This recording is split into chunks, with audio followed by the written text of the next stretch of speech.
Иван Вавилин. В освобожденной деревне.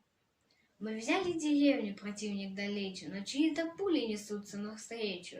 Виднеется хата вдали за оградой, там враг притаился, там вражья засада. Смести приказали гнездовье лихое, и некогда медлить средь жаркого боя. Привычна отвага для сердца солдата, приказ командира я выполню свято. А пули все чаще, все ближе ложатся. Нельзя шевельнуться, нельзя приподняться. Но все ж подползаю, сжимаю гранату. Метнуть ее мигом, да жалко мне хату.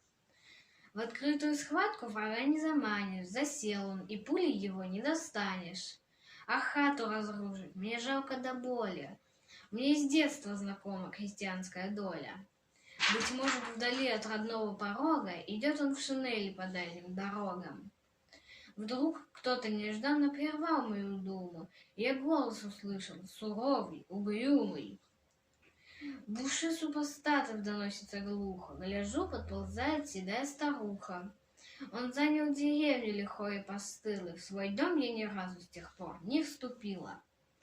Бросай же, сыночек, скорее гранату. Коль враг в моем доме, не надо мне хаты. Пусть крыша, обрушив злодеев, задавит, сыны возвратятся и хату поставят. Тут слово прервалось слезой нежданной, и вздрогнул я гневом святым обуяный. Все яростней в сердце огонь занимался. Не помню, что было, как в дом я ворвался, и штык мой с размаху вонзился в злодея, другой под прикладом упал цепенея. Старуха, прощаясь, меня обнимала, и сердцу отрадно и радостно стало. Настигла врагов ненавистных расплата. В деревне, как прежде, виднеется хата.